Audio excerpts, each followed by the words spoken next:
quiet on the set? Can we please have quiet on the set?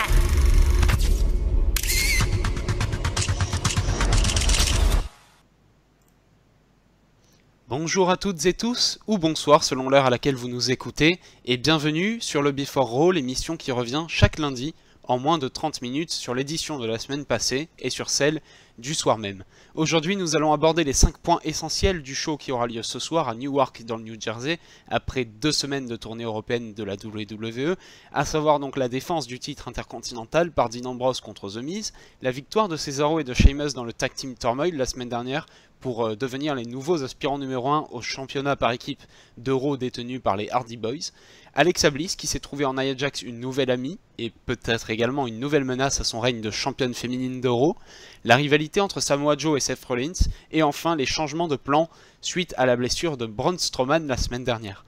Avec moi pour cette émission, eh bien, il y a Kevin. Bonjour à toi. Bonsoir à tous, ravi de vous retrouver. Bonjour, bonsoir, hein, c'est toujours selon l'heure oui, à laquelle voilà. les gens nous écoutent. Kevin, comment vas-tu? Bah ça va, c'est bientôt les vacances, il fait beau, il fait chaud, alors on est parti, on roule.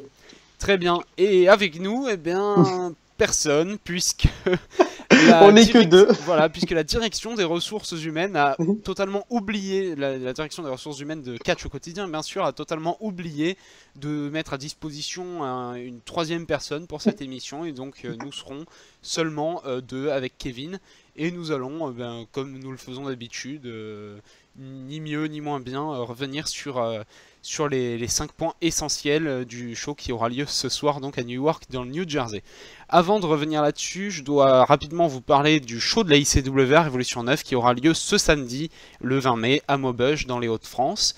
Et vous préciser que vous pouvez réagir à cette émission dans les commentaires de la vidéo, dans les commentaires sur le site de Catch au quotidien ou par un tweet avec le hashtag LeBeforeRaw sur Twitter évidemment. Très bien, nous allons maintenant passer à la première partie de notre petite émission. Nous allons parler de la défense du titre qui aura lieu ce soir par Dean Ambrose du titre intercontinental contre The Miz. D'abord, je vais te demander, Kevin, pour commencer, quelles sont les chances de The Miz de remporter le titre intercontinental ou de Dean Ambrose de le conserver? 100% pour The Miz et 0 pour Dean Ambrose. Ah oui, à ce c'est point-là. peut-être un peu méchant, mais je pense que Dean Ambrose, il faut vraiment qu'il passe à autre chose en tant que champion. Il est vraiment lassant. Voilà, c'est toujours un peu la même chose. Et The Miz est tellement bon dans ce qu'il fait que lui rajouter une ceinture en plus, ça serait vraiment le Graal pour lui. Et c'est ce qui lui manque, je pense. D'accord, mais est-ce que quand tu dis ça, tu penses aux rumeurs qui annoncent que Roman Reigns pourrait s'intéresser au titre intercontinental prochainement et plus rapidement que prévu compte tenu de la blessure de Braun Strowman?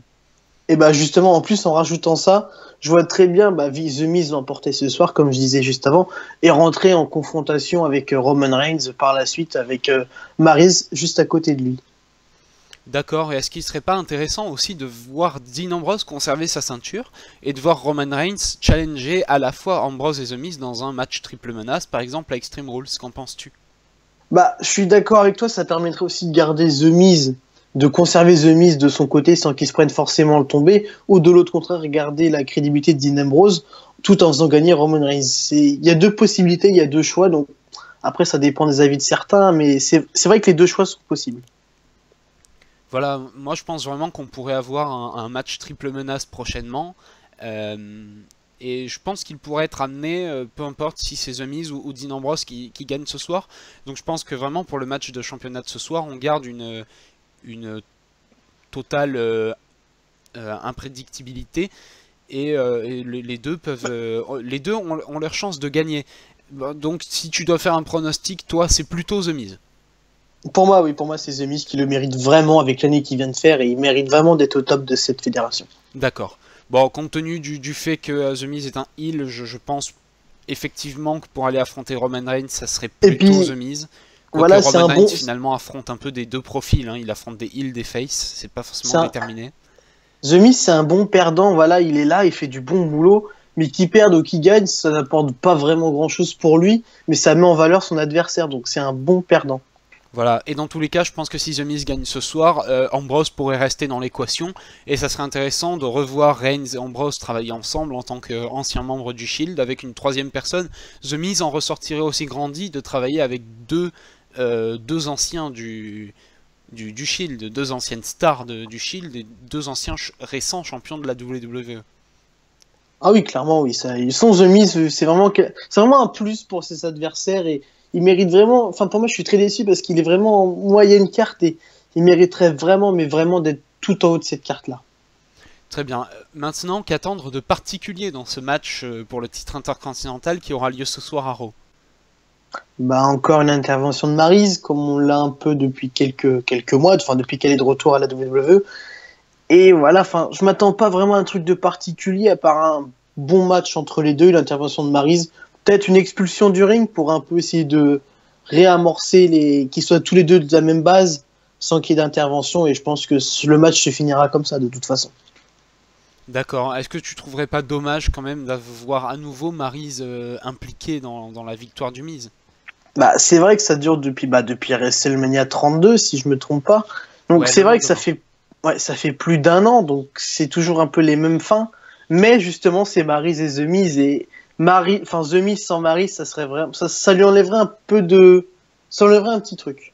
Ouais, The Miz qui pendant la tournée européenne et notamment en interview à Lille a déclaré que vraiment c'était cette année passée avec Maryse à ses côtés était une des meilleures, voire la meilleure année de sa carrière. Bah, et puis enfin, ils vont tellement bien ensemble à l'image, à l'écran. Enfin, moi qui les ai vus en vrai à Lille, franchement, les deux ensemble sont parfaits. D'ailleurs, Kevin, il me semble que tu es toujours à Lille et tu nous attends. Je suis toujours à Lille, j'attends mon duplex depuis dans ton catch. Voilà, tu attends ton duplex depuis mardi dernier. On verra peut-être jeudi si je l'ai ou pas. Peut-être que jeudi tu auras enfin ton duplex dans ton catch, donc la nouvelle émission de Catch au quotidien qui a lieu le jeudi à 20h. Soyez au rendez-vous cette semaine, jeudi donc 20h. Autre chose, toujours pour parler de ce match, donc je viens de l'évoquer juste avant, les rumeurs annoncent que Roman Reigns pourrait s'intéresser au titre plutôt que prévu. Est-ce qu'une implication du Big Dog de la WWE est à prévoir dès ce soir? Ce soir, non, je pense pas, parce que il arriverait un peu de nulle part dans cette course au titre, donc je vois bien The Miz l'emporter ce soir et dire que la semaine prochaine, que c'est le champion, qu'il est le meilleur, ou après Extreme Rules, et là que Roman Reigns vienne et s'en prenne à lui et puis au titre du coup. Est-ce qu'on pourrait pas voir simplement The Miz ou Dean Ambrose, donc peu importe le vainqueur, dans le ring à la fin, et Roman Reigns venir confronter, dire maintenant que je me suis débarrassé de Braun Strowman, je veux ce titre. Il s'est pas vraiment débarrassé de Braun Strowman, c'est lui qui s'est blessé, donc pour moi il arriverait comme un petit cheveu sur la soupe, enfin il arriverait de nulle part dans cette course au titre et c'est ça qui est dommage. Faudrait qu'il trouve un petit angle ou je sais pas, par exemple une interview en backstage de The Miz et Roman Reigns qui le bouscule ou un truc du genre pour lancer une rivalité entre les deux.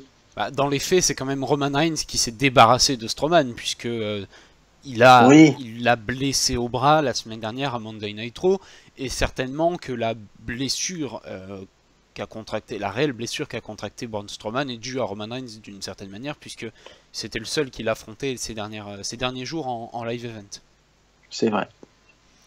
Voilà, donc moi je pense qu'on pourrait avoir Roman Reigns dès ce soir parce que sinon je sais pas ce qu'il pourrait faire maintenant que Braun Strowman est blessé ce soir à Raw, donc voilà, je le vois bien intervenir à la fin du match, après que le vainqueur ait été désigné, et le confronter, dire maintenant que je me suis débarrassé de Braun Strowman, je veux ce titre, et je l'aurai à Extreme Rules. Voilà ce que je pense. On va maintenant passer à un autre sujet qui nous intéresse particulièrement, c'est la division par équipe et Cesaro et Sheamus qui ont remporté la semaine dernière à Raw devant le public londonien le Tag Team Turmoil en se débarrassant de 4 équipes d'affilée pour redevenir les challengers numéro 1 au titre par équipe détenus par les Hardy Boys et donc une confrontation pour les ceintures est à venir entre ces deux équipes. Tout d'abord, on va se poser la question suivante. Est-ce que battre 4 équipes d'affilée, c'est plutôt très valorisant pour Cesaro et Sheamus, ou plutôt très dévalorisant pour les équipes qui ont été battues, et surtout la dernière? Bah, c'est un peu mi-figue, mi-raisin, hashtag expression de vieux, mais voilà, comme c'est c'est très valorisant pour Cesaro et Sheamus, mais c'est aussi à la fois très dévalorisant pour les autres équipes. Bon, je sais pas où me placer dans cette question-là. C'est battre 4 équipes, voilà, ça prouve que c'est vraiment l'équipe présente là, c'est les seuls possibles challengers, mais faire se battre quand même tous d'un coup, c'est un peu violent pour les autres. Et je pense surtout... Ouais, vas-y. Vas-y. Bah, j'allais dire, c'est... Non, vas-y. Cette fois-ci, tu y vas. Je disais surtout pour la 4e, ils se sont tapés 4 équipes après et ils se font battre enfin, ils se refont battre alors qu'ils sont sur le ring depuis au moins 20 minutes. Donc c'est vraiment très dévalorisant pour la dernière équipe entrée sur le ring. Bien, la dernière, c'était R-Truth et Goldust qui avaient en plus demandé ce tag team Turmoil, mais moi je pensais surtout à la 3e équipe qu'ils ont battue, The Club, Carl Anderson et Luke Gallows, en plus anciens champions par équipe juste avant les Hardy Boys. Eux, vraiment, ont subi un sacré contre-coup après leur perte des titres. Hein. Ils ont perdu contre Enzo et Cass au dernier pay-per-view à Payback, dans le kick-off. Le kick-off, c'est ça. Perdu là, alors qu'ils étaient la 3e équipe à venir challenger Cesaro et Sheamus. Alors je pense qu'ils avaient quand même leur chance. C'est vraiment les montagnes russes, The Club. Ils peuvent être au top, quoi, ils peuvent vraiment être tout en bas de la carte. Et c'est vraiment dommage pour ces deux-là qui arrivent du Japon. Et donc ils méritent vraiment mieux. Ils ont les capacités d'aller beaucoup plus haut. Et c'est vraiment dommage leur booking. J'ai l'impression que c'est un problème récurrent dans la division par équipe. Soit on est au top, soit on n'y est pas. Parce que vraiment, à part la storyline pour les titres, il n'y a vraiment pas grand chose à côté. Et du coup, quand il y a actuellement à Raw, il y a 5 équipes, ouais, on va dire. Les 5 équipes du tournoi, ouais, les 6 équipes du tournoi, quoi. 5 équipes du tournoi plus les Hardy Boys. Voilà, il y a 6 équipes.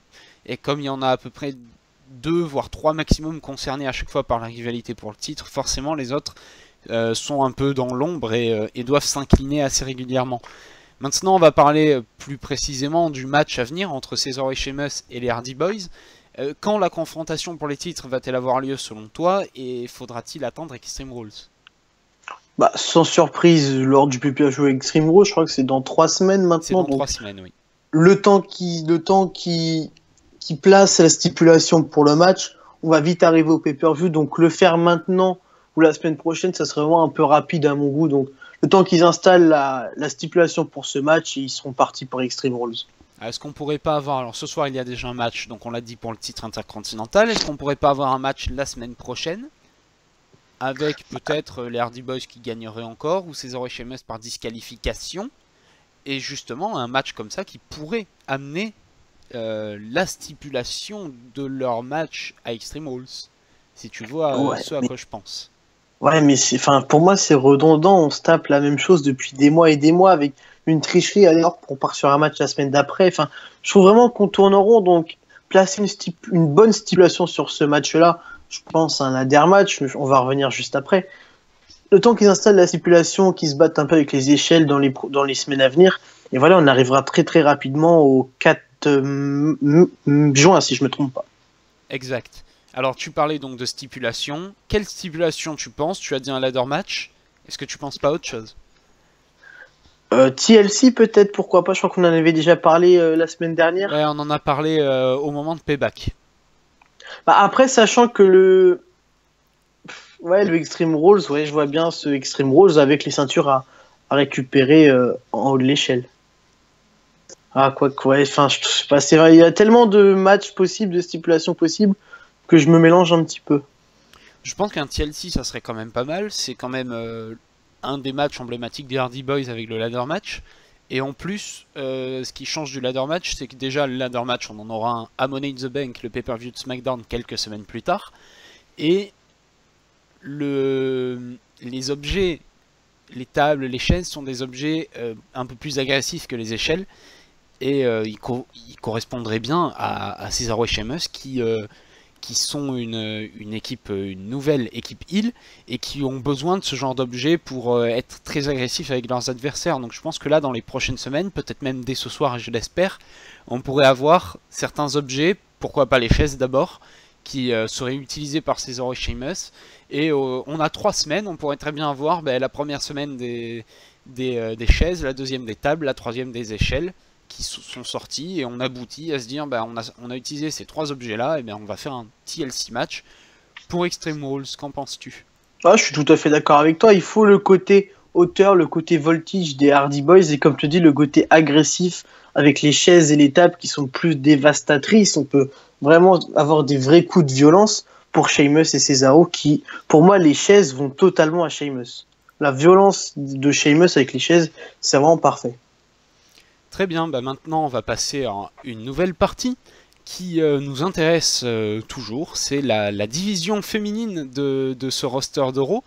Nous avons Alexa Bliss, la championne, qui s'est trouvée la semaine dernière une nouvelle amie en la personne de Nia Jax, mais cette amitié entre guillemets a une contrepartie, c'est que lorsqu'Alexa Bliss se sera débarrassée de Bayley, l'ancienne championne, elle devra affronter pour le titre Nia Jax. Donc du coup, d'abord on va parler de la défense à venir du titre féminin par Alexa Bliss contre Bayley.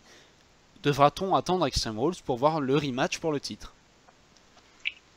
Oui, enfin, pour moi, c'est tellement logique que là, ils sont en train de la placer, ils sont en train de la replacer en tant que challengeuse. Donc, le pay-per-view arrivant dans 3 semaines, je vois pas pourquoi ils placeraient ce match-là maintenant et que du coup, après, ils doivent refaire un match pour devenir challengeuse et repartir sur une autre rivalité. Donc, je vois bien le rematch entre Bayley et Alexa Bliss à Extreme Rules avec une stipulation. Et le lendemain, pourquoi pas Nia Jax qui se replace en tant que challengeuse. Alors justement, avec une stipulation, quelle stipulation extrême, puisque c'est Extreme Rules, pourrait être ajouté un match féminin qui plus est entre deux petits gabarits que sont Bayley et Alexa Bliss? Ah, j'aurais bien vu un Eye Woman match du coup. Ah ouais, bonne idée. J'y avais pas pensé. Entre les deux, bah ça a déjà été fait par le passé, mais oui, pourquoi pas le refaire avec 15, 20, 30 minutes, et oui, ça peut être agréable à voir. Ouais, c'est vrai que ça a été fait il y a pas longtemps entre Sasha Banks et Charlotte. C'est vrai. Mais après, comme tu dis, c'est des petits gabarits, donc les chaises, pour moi, c'est un peu trop violent pour elles. Enfin, ils sont capables de le faire, mais comparé à leur gabarit, une chaise peut être un peu trop violente. Après, il y a les tables, pareil, c'est un peu trop violent. Donc, niveau stipulation extrême, je vois pas grand-chose pour ces deux-là. Bah les tables, on l'avait eu entre Alexa Bliss justement et Becky Lynch, et c'est là qu'Alexa Bliss avait remporté son premier championnat à SmackDown. Oui, c'est vrai. Mais après, on peut remarquer que les tables avec les women, c'est pas. Enfin, moi, je trouve pas ça bon. Ils ont pas le physique pour jouer avec des tables. C'est pas aussi impressionnant, effectivement. On l'a vu à Hell in a Cell avec Charlotte et Sasha Banks, ça avait un peu foiré plusieurs fois avec les tables, et donc j'ai peur que cette fois-ci, surtout qu'ils ont encore des gabarits encore plus petits que Sasha Banks et... Oui, c'est ça, Sasha Banks et Charlotte, que ça foire encore un peu. Il y a une stipulation qu'on n'a pas encore vue pour les femmes, en tout cas pas en 2016, c'est un Last Woman Standing. Oui, qui aussi. Pourrait être intéressante. Oui, aussi, tout à fait, oui. Ça rejoint un peu, pour moi, c'est un peu du même style que le High Woman match. En plus, Alexa Bliss, qui est assez malicieuse, pourrait gagner par exemple en accrochant Bayley, un peu comme l'avait fait John Cena contre Batista. Ou alors, c'est là qu'on pourrait avoir une intervention de Nia Jax qui aiderait Alexa Bliss à gagner pour avoir plus de chances de remporter le titre derrière. Et là, Nia Jax serait, avec son physique, carrément capable d'assommer Bayley pour un compte de 10. Tu sais quoi? Tu m'as convaincu. Tu m'as convaincu. Tu m'as convaincu. Je prends. Et j'espère que j'ai convaincu également nos auditeurs qui nous écoutent. Et également, maintenant, on vient de parler de Nia Jax. Donc, Nia Jax, amie d'Alexa Bliss, est-ce que c'est sa meilleure chance de remporter le titre? Ça fait le côté un peu vipère qui s'approche de son adversaire, qui fait ami avec elle et qui du jour au lendemain la fracasse par derrière, et c'est ça qu'on aime chez les heels. Et puis Nia Jax a carrément le physique pour ça, donc ça serait vraiment super super, oui, mais c'est un peu le côté c'est aussi le heel turn de Sasha Banks qu'on attend, ça ferait un peu la même chose. Donc si on a ce côté-là, déjà le côté ami qui se retourne entre Sasha Banks et Bayley, leur avoir avec Alexa Bliss et Nia Jax, ça ferait un peu redondant. Ouais, mais disons qu'en plus, Nia Jax, jusqu'à maintenant, à chaque fois qu'elle a été impliquée dans des rivalités pour le titre, et notamment à WrestleMania dans le Fatal 4-Way, j'ai jamais cru qu'elle avait une réelle chance de remporter le titre. Surtout face aux 3 des 4 Horsewomen, Bayley, Sasha Banks et Charlotte à l'époque de WrestleMania. Alors que là, vraiment, avec cette rivalité contre Alexa Bliss qui se profile, on a vraiment l'impression, enfin moi c'est mon ressenti, qu'elle va vraiment avoir cette fois-ci une réelle chance de pouvoir mettre ses mains sur le titre, qu'elle va vraiment pouvoir le remporter. Déjà, physiquement, Alexa Bliss est beaucoup moins impressionnante que Charlotte, qui est vraiment, elle, pour une femme, est quand même vraiment stock. Et elle a, enfin, niveau, quand on regarde niveau visuel, Nia Jax a beaucoup plus de chance. Mais ça me ferait mal aux yeux de la voir avec le titre. Ouais, c'est vrai qu'Alexa Bliss c'est la plus petite du roster de Raw, il me semble. D'ailleurs, elle est appelée par les commentateurs de la WWE 5 pieds de furie. Donc voilà, c'est la moins impressionnante contre Nia Jax, c'est sûr.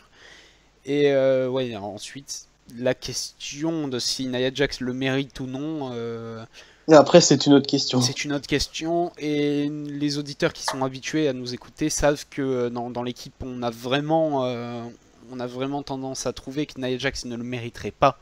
Maintenant, c'est à elle de nous prouver le contraire. Nous allons maintenant discuter d'une autre rivalité qui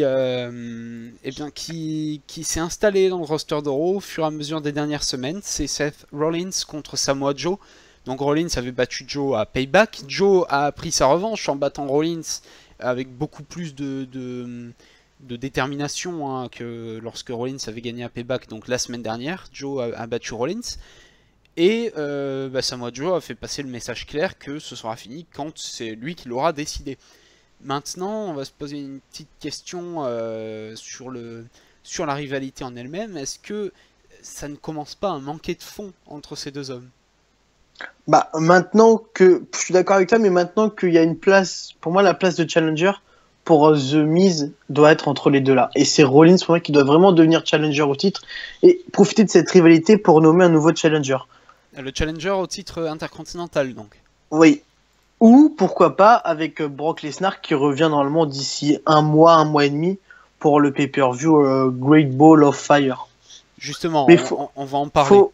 Faut vraiment mettre un objectif dans cette rivalité et pas que se tabasser pour juste se tabasser. Exact. Nous allons en parler donc pour conclure cette émission de la blessure de Strowman et des prochains plans qui pourraient être mis en place par la WWE.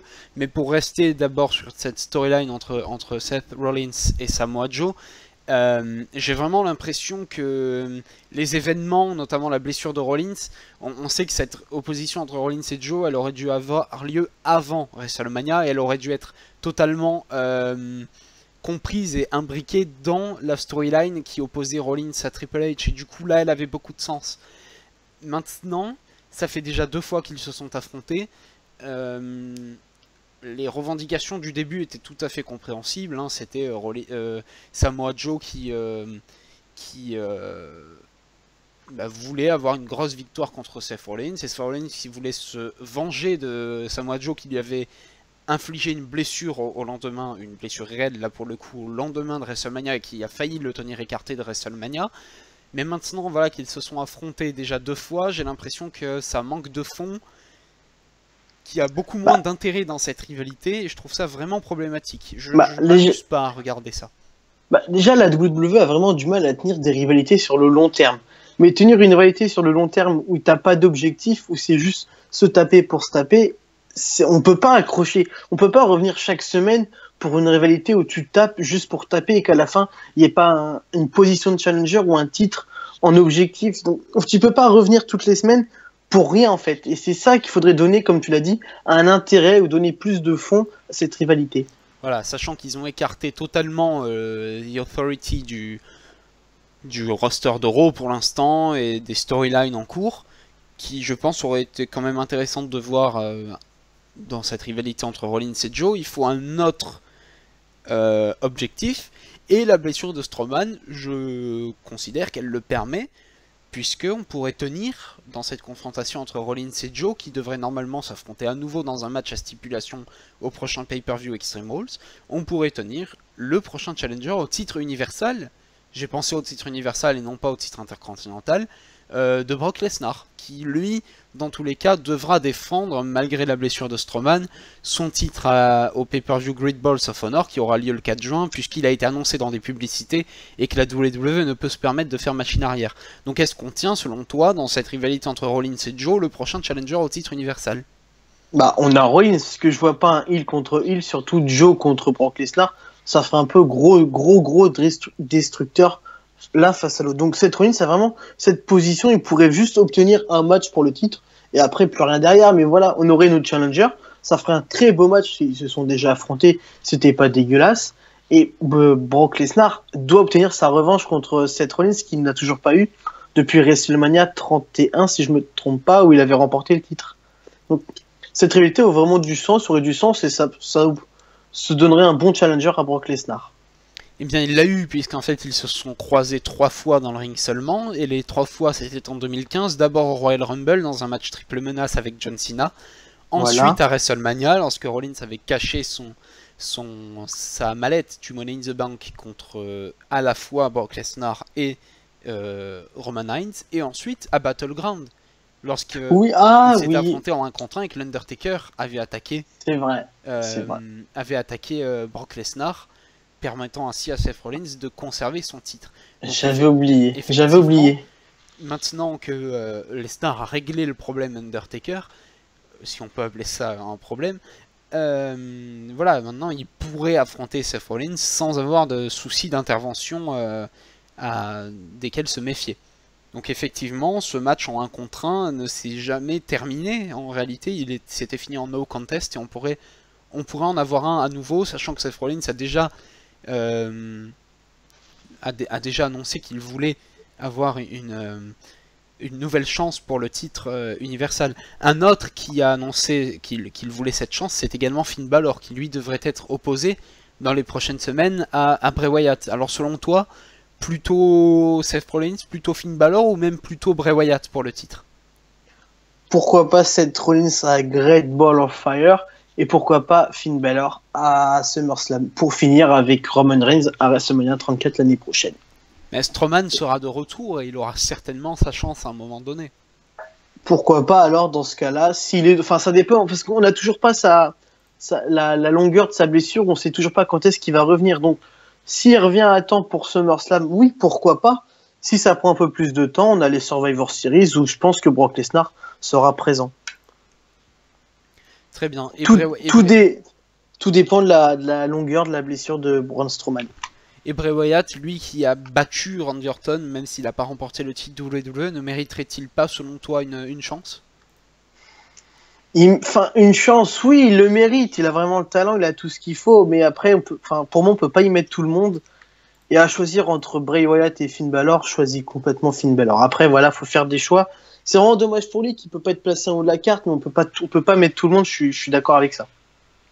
Après, juste pour conclure sur ce sujet, tu parlais à l'instant de Brock Lesnar, qui devrait normalement affronter des faces, mais je pense que Brock Lesnar actuellement est un peu au-delà de ça, et notamment la WWE de toute façon avait prévu de lui faire affronter Braun Strowman, qui lui est un pur heel dans les prochaines semaines, donc je pense que ce n'est pas gênant.